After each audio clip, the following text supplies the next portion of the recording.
I know I'm announced as a reporter, but when the subject is our veterans, I am not objective about service and sacrifice. So I am very pleased to be here, but I do want to pick apart President Bush's speech.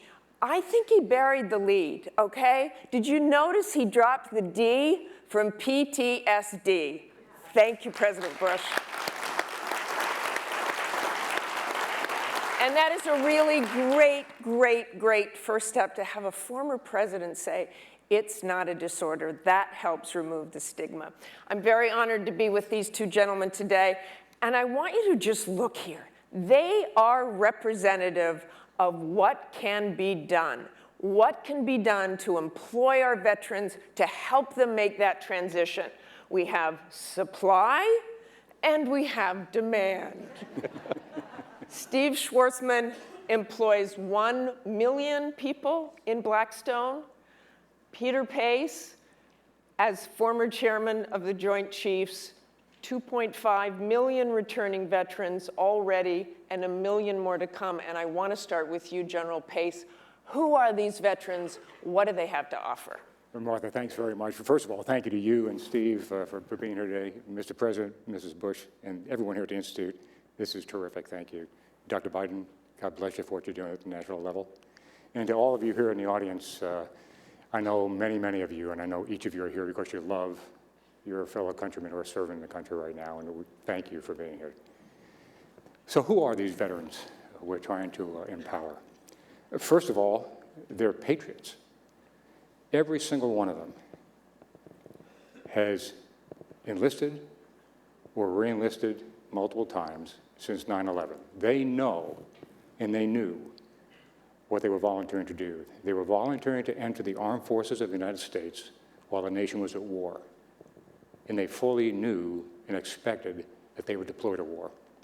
They are incredible patriots.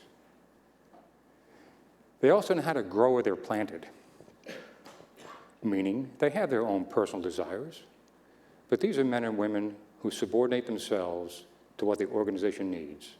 Whatever you ask them to do, they're going to do to the best of their ability. They're decision makers.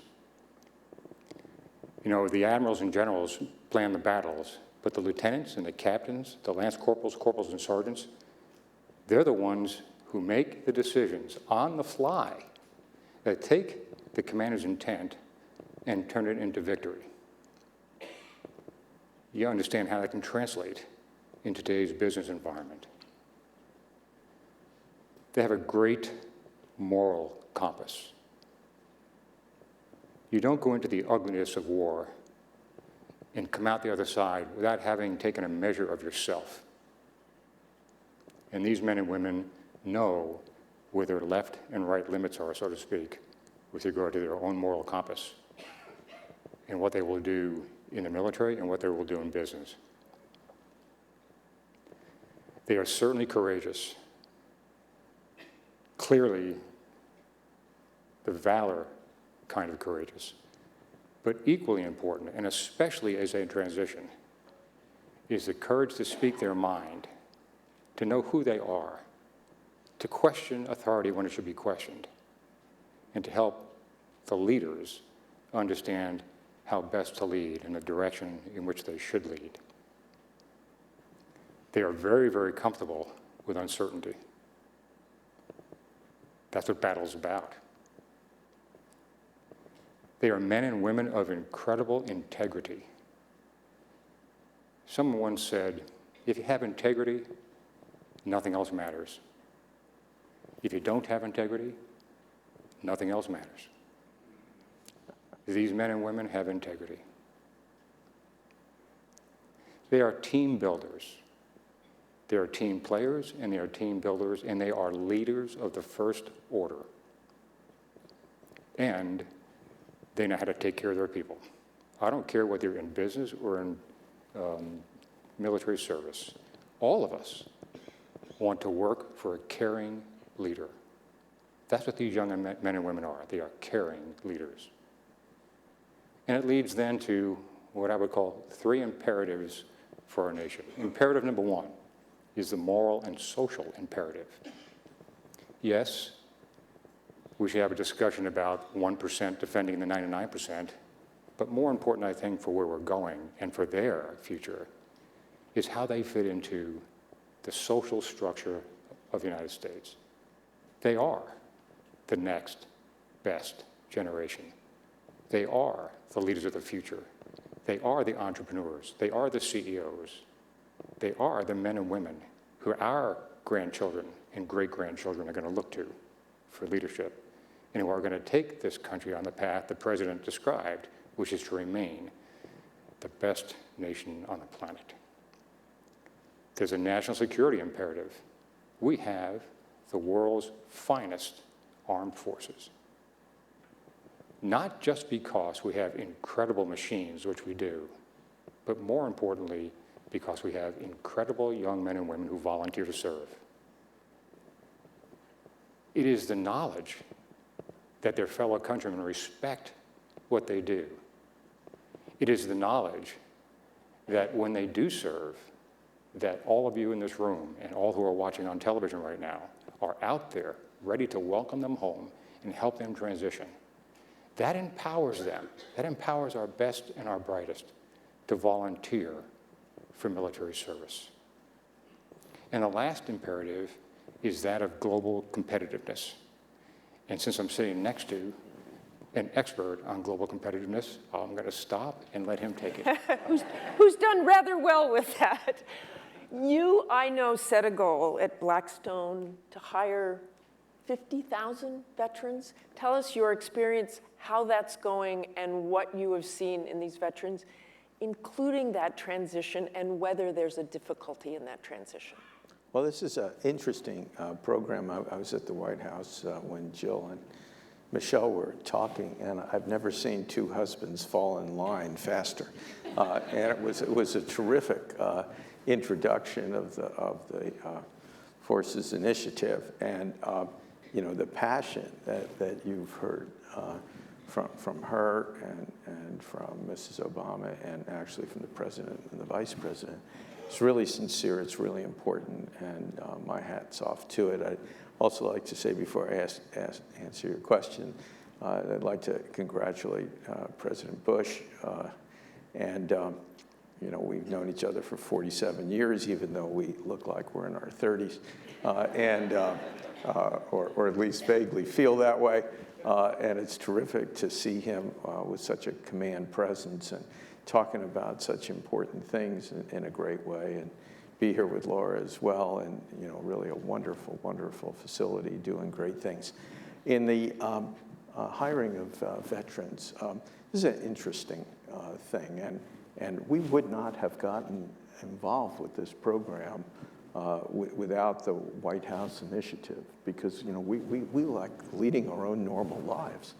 I was at a Business Roundtable meeting, which is a group of the largest corporations in the country, and First Lady came by and basically laid out the problem that you have really high unemployment for this group of people, and that you were having 20 suicides a day. And I was sitting there just sort of listening to this, saying, what in the world is this? What's going on here? And you know, she asked, like any good salesperson, I mean, President Bush was doing it, Joe was doing it, you know, can you people help us?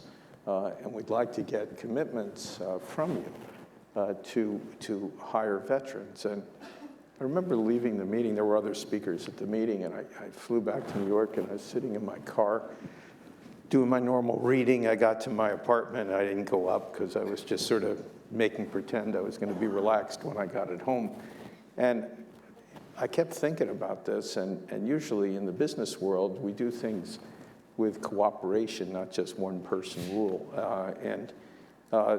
This one, I decided to change the decision-making process, and I was sitting in my car, and I'm not very good technologically, so I dictate things to some machine in my office, and they then send it around as an email. And I said, you know what, I dictated a note to the First Lady, and I said, you know what, we're gonna, we have a lot of people who work for us. I think, just doing some numbers in my head, we could easily hire 50,000 people. So why shouldn't we do it? And I just sent the thing off. And the next day I came to work and I told my partners, congratulations, we're going to be hiring 50,000 vets. You know, they sort of looked at me and they, you know, I could see that look that says, why are we doing this? And without the question actually being asked, I said, look, this is just a moral thing to do. I mean, these are people who go and do amazing things for the country. They come back, think about it. Why should they be able to get jobs? I mean, as the president said, look at their qualifications. I mean, one of my friends was a sniper in Vietnam, and he was talking to me about what it was like coming back. He said, Steve, I don't want to kill people full time, right? I mean, that's not what I do. I just did it because I was in the military and climbed up trees and shot bad guys. And, you know, I don't want to be in SWAT teams. I want to be like just re-entering society. And so I said, look, we're just going to do it. And I got Sandy Ogg. Sandy, put your hand up. You know, Sandy's the head of our human resources group, and we're not quite as accomplished, Martha, as you said. When we committed to this a year ago, we had 740,000 employees, not 1 million. I mean, even in politics, we can't round up like that. We just do that in TV. That's close enough to 1 million. That's TV rounding, maybe. But you know, we sort of looked at it and said, okay, how do we organize ourselves? Because we have roughly around 80 separate companies comprising this large group with like 120 billion of sales. So what we did is we used the White House people. By the way, they are terrifically well organized. I mean, do not underestimate this. The people at DOD, the people at Department of Labor, you know, they've got a terrific person running this out of the White House. This is like really a real deal, okay?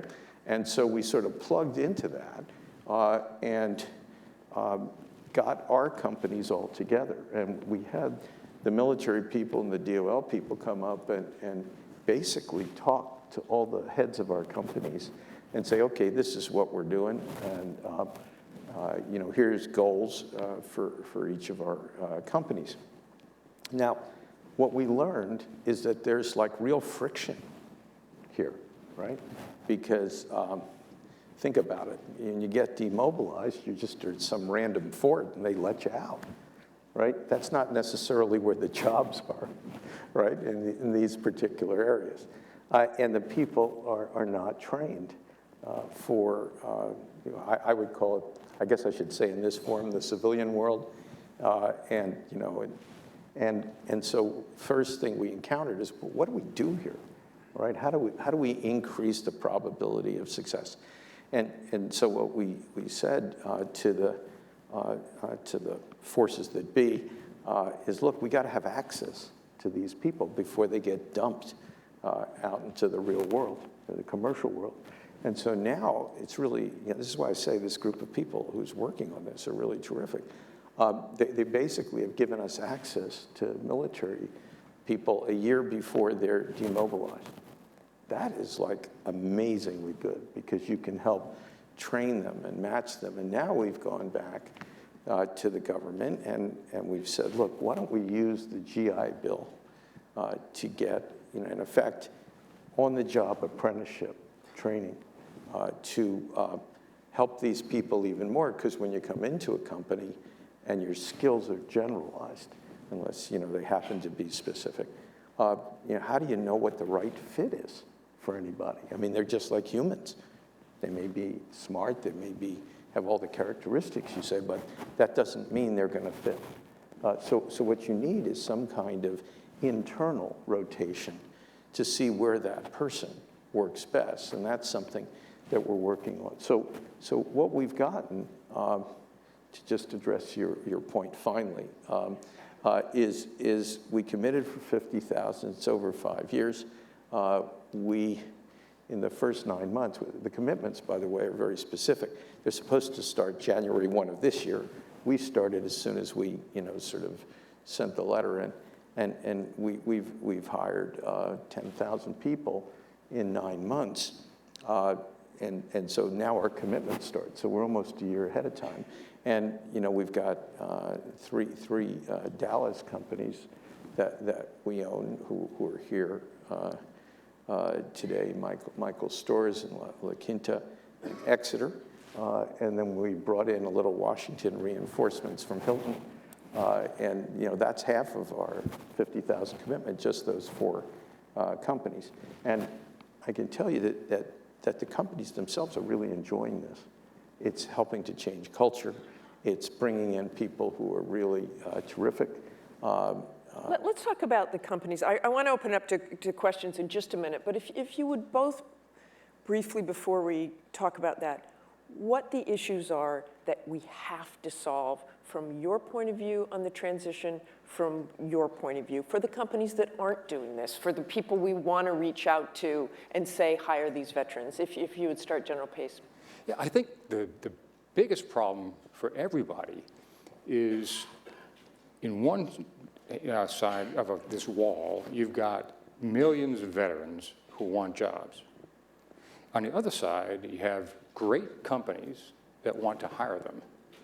But understandably, because of the privacy laws of the nation, we cannot share databases from the military side to the corporate side, and vice versa. Now, some of that's starting to change, but a major positive event would be to be able, respecting the soldiers' and sailors' privacy, but be able, for those who elect to have their names furnished to American corporations that want to hire them, so that we can do this. You've got 3 million, I think the number is 3 million jobs in the United States right now that are vacant. But what those jobs are, where they are, and the individuals who are capable and have the capacity and want to fill them, there's no connective tissue there. And if we can find a way to deal with that nationally, to allow for maintaining privacy but sharing information that the veteran desires to share, I think we can go a long way toward making it so that Steve can handle not 50,000, but 100,000 over time of folks who are going to do great for his business. Again, this is not about veterans who are victims. This is not about veterans who are charity cases. This is about veterans who are national resources. And if you want to be selfish about it as a business leader, why wouldn't you hire these incredible men and women who are exactly the kind of folks that you want to hire? Steve, biggest obstacle to you? I think some of this is just sort of sensitivity to, how do you do the match? I don't know why, frankly. I think Dr. Biden read out, I think it was something like 12 companies who happened to be bigger. And then you got the construction companies that looked like they were hiring 1,000 people a company over a 5-year period. There's no reason why, frankly, every company of significant size in the country isn't doing this. I don't know why they're not doing this.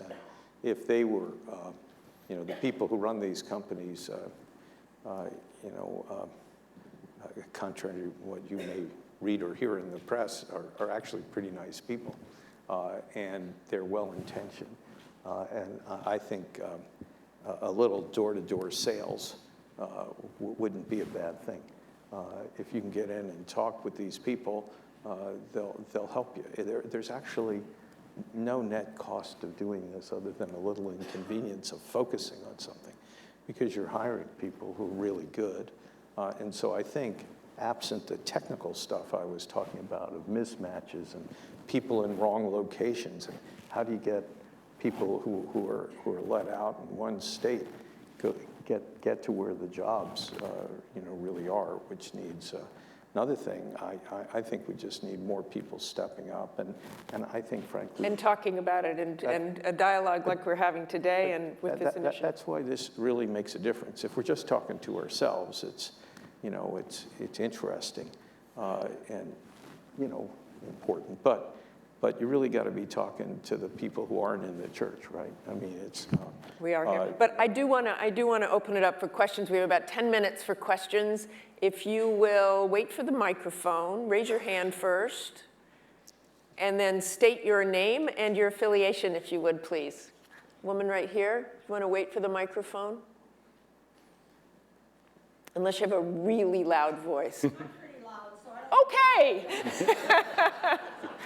My name is Judy Cushman-Bowers. principal partner for a company that is moving their manufacturing from mainland China back to the United States.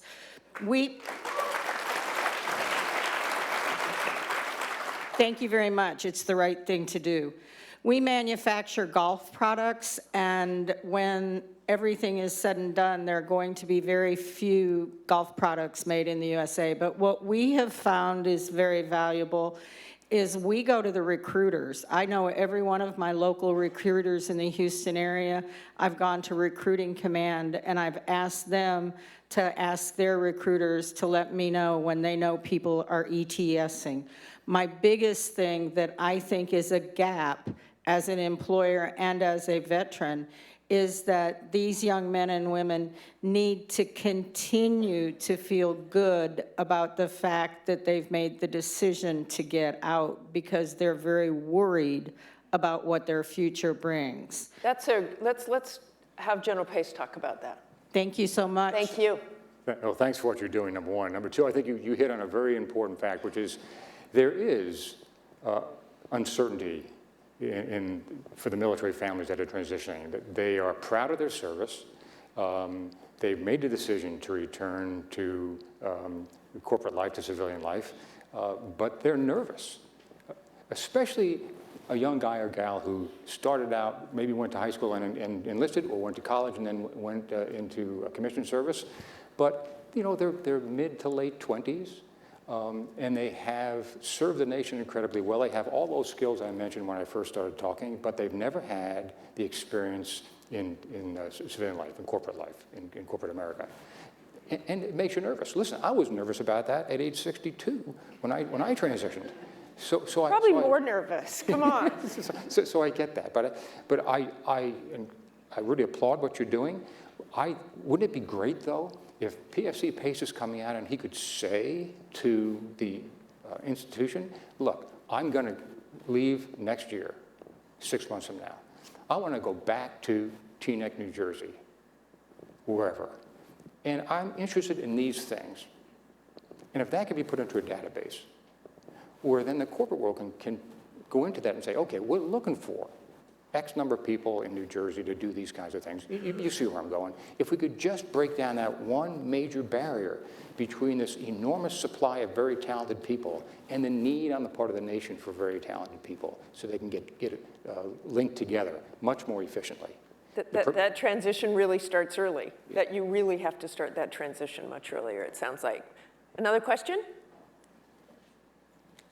Over there, and I think we will wait for the mic there so you don't have to shout. Thank you. My name's Jim Offit. I'm with the Navy League.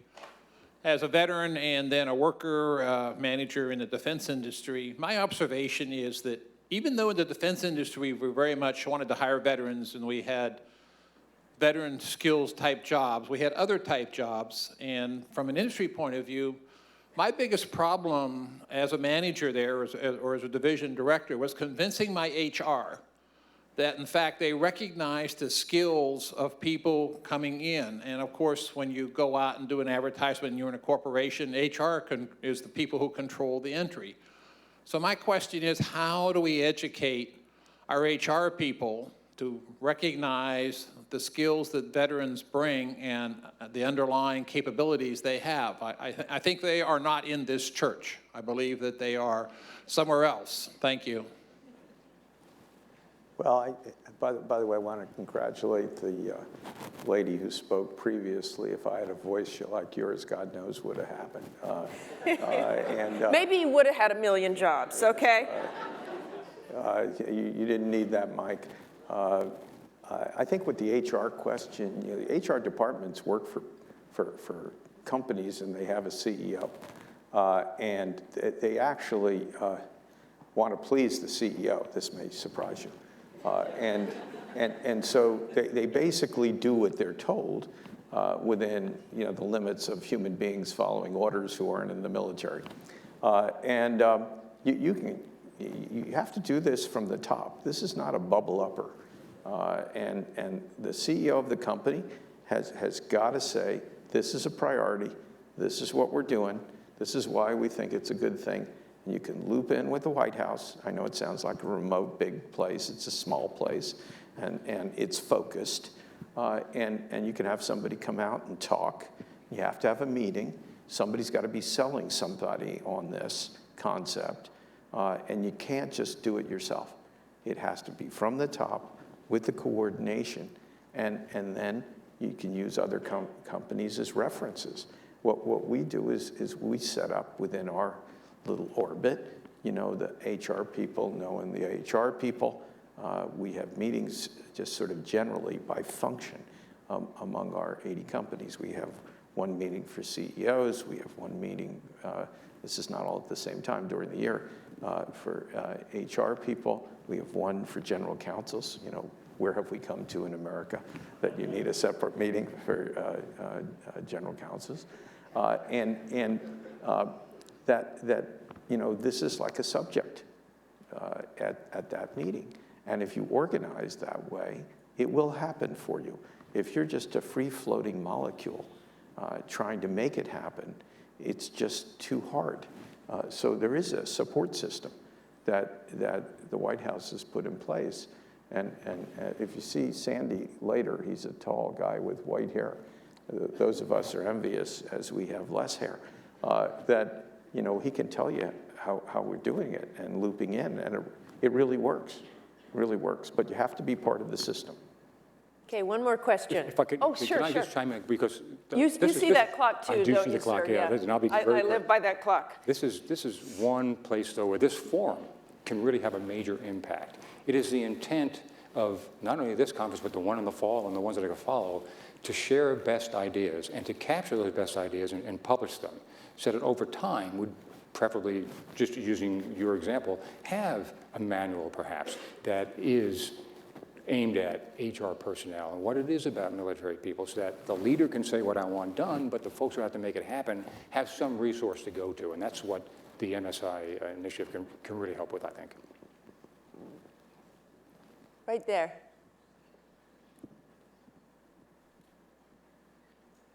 Thank you. Hi, I'm Cynthia Gilman with the Henry M. Jackson Foundation for the Advancement of Military Medicine. You've spoken about the need to be able to break down the barriers, to be able to connect the data from the DoD to the VA to the civilian side. And so you mentioned that you're actually able to get in a year prior to separation. I'm wondering, how did you do that? And what do we need to do to break those barriers down? Great question. How did you do that? How do we do it? Sandy, do you have a microphone for Sandy? So I stopped talking generally and you actually learned something. So do you have a microphone that we can use in the front?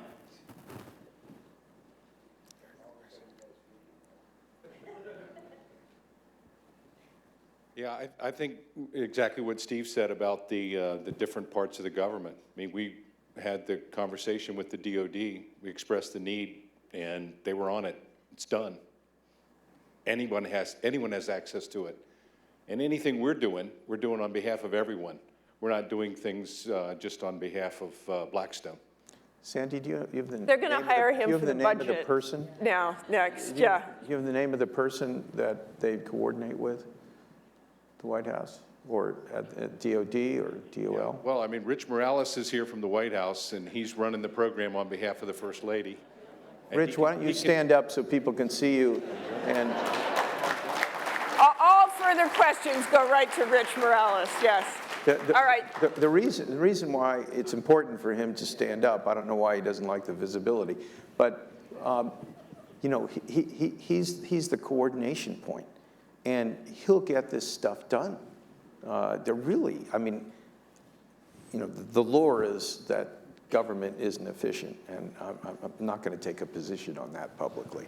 But I would say, in this area, they're terrific, and you should really use them. What I'd also say, as long as I'm sort of free-forming up here, which is, I guess, what you're allowed to do in these things, is to make this sale to companies that can hire a lot of veterans. It's got to come from authority figures. It's got to come from the top as well. It would be hard for me to imagine if President Bush visited some friends and talked that this was like, because it's clearly a major priority here, because it should be, and talked to them and said, hey, you know, I'd like you to just meet with the people in this program and, you know, sort of see what you can do. There's, you know, it's not pressure. It's just laying it out. I think, you know, he's a good salesman. He's gotten a lot of votes in his life, and he's totally persuasive, right? And he could do that. And the same way that the Bidens and the Obamas, if they actually met with people, and as they have with people like us in a large group, if you do it in a smaller group when you're going to just some place for a political event, and go off and see 1 or 2 people and just lay your case out for 15 minutes, I think the chance you'll make that sale is 50%. And every one of these big companies, they can do 50,000. And you start, you know, figuring out if you can make, you know, 20 of those successful calls, you got 1 million people hired. I mean, it's really pretty amazing. And there is the capability, whether it's on the front row or others of us in the general community, to be able to help do that. So I'm quite optimistic about doing this. Just, General Pace, just a final quick thought, and then we're going to take a break. Oh, thank you. To the men and women in this audience who are military members or family members, and especially to those of you who are watching on the broadcast, thank you for your service to the nation. You have done us proud, and you've kept us safe and free. I would say to you, as you look at transition and you look at the uncertainty, embrace this like you would any other mission. Take responsibility for the transition, your responsibility, you and your families, to transition your life to the life you want it to be. And understand that there are many, many organizations that are ready, willing, and able to help you. And to those organizations who are here in the room, this is about being globally competitive. It's about using all the resources of the United States to remain the best nation on the planet to live and work. And we have, in the 2.5 million post 9/11 veterans who are already transitioned, and in the 1 million that are about to transition over the next 5 years, we have an incredible national resource that we should empower and take advantage of for our good and their good. Thanks. Thanks very much. We'll be back. Thank you.